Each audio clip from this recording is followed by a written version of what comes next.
Alright guys, let's do a little bit of factoring. Alright, so number 1A, solve by factoring. So when you take a look at this, it looks pretty interesting. It doesn't look like a standard factoring. So what do you look for? First thing always in factoring, step 1 is GCF. There is one.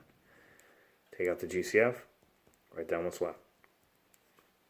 Good, we're to a point where we could tee it off, set each portion equal to 0. Get x equals -3. X equals 0. Your roots are -3 and 0. Try B. B looks like it's set up. Again, by factoring, we're looking to double bubble, so we need to put in standard form. Add 20 to both sides. Get x squared minus 9x plus 20 equals 0. Try to double bubble. X in front of each. Factors of 20 that add up to 9. -9. Factors of 20 that add up to -9. Same sign. It's -4 and -5. Tee it off. Set each part equal to 0. You get x equals 4. X equals 5. Again, those are the roots. Alright, good. Next one says solve by finding the square root. Well, square root, we've done this. Set up beautifully. Square root each. You get 4x plus 3 equals plus or minus 4. You can have two solutions. Set one equal to +4. Set the other equal to -4. Subtract 3 to both sides here. You get 4x equals -7. Not a pretty answer. Nonetheless, it does a job. That's 1.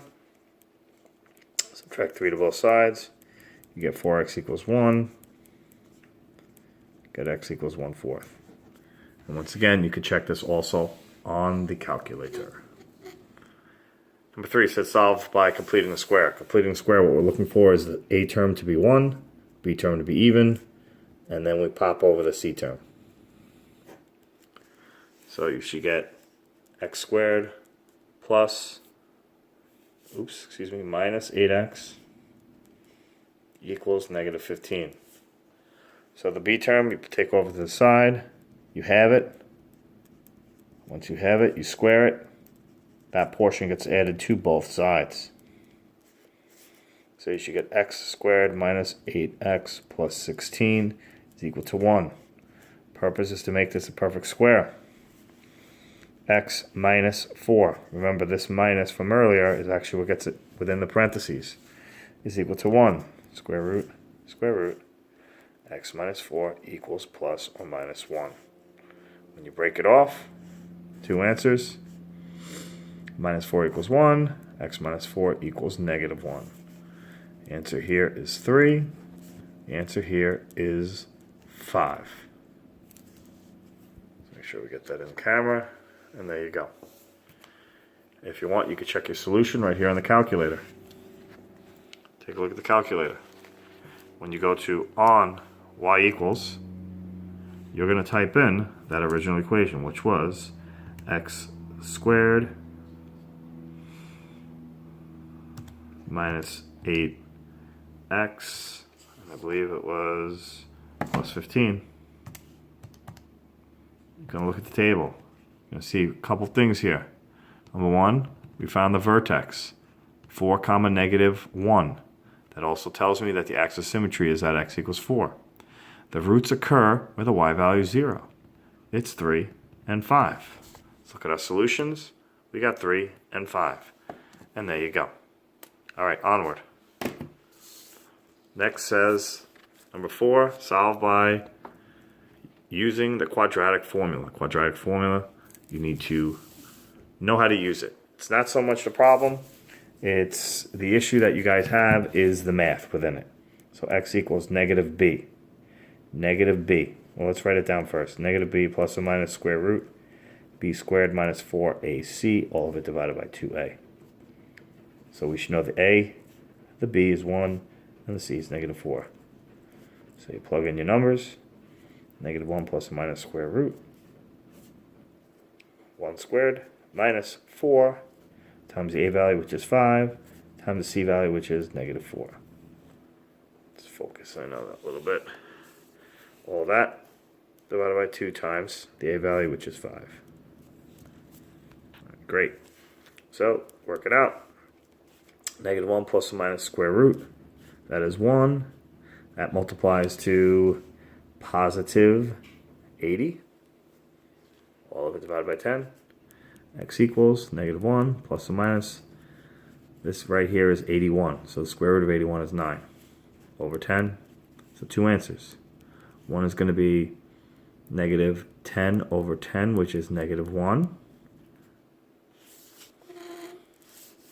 And the other answer is going to be 8 over 10, which is 4/5. The second solution. Same setup here. X equals, this is the A, this is the B, and this is the C. It equals -b plus or minus square root b squared, which is 3 squared, minus 4 times the -2, which is the A, times the C, which is 7. All that divided by 2 times -2. X equals -3 plus or minus square root 9 plus 28 times 2, 56, positive 56.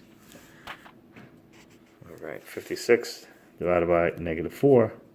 X equals -3 plus or minus square root. If you do that math there, it comes out to 65. All of it divided by -4. And essentially, that's your answer. All right, moving on. 2 answers there. If you wanted to break it down a little bit further, you could simplify the negatives. Discriminant. We talked about the discriminant, which is within the square root of the quadratic formula. So if you do the math here, b squared, which is 4 squared, minus 4 times the a, which is -1, times the c, which is -4. This gives you 16 minus 16, which is 0. That comes out to 0. It is 1 root. All right. Again, same thing, except you got to bring the c over. 6x squared plus 2x plus 1. You're going to do 2 squared minus 4 times the a term times the c term. That gives me 4 minus 24, which is -20. That means no roots. No real roots. And last, again, b squared, which is -7 squared minus 4 times the a value times the c value. That gives me 49 minus 48, half of 48, 24. That's 25. Tells me 2 real roots, and more importantly, they're rational because that's a perfect square. All right. Here you go. Page 1 of the review sheet is done.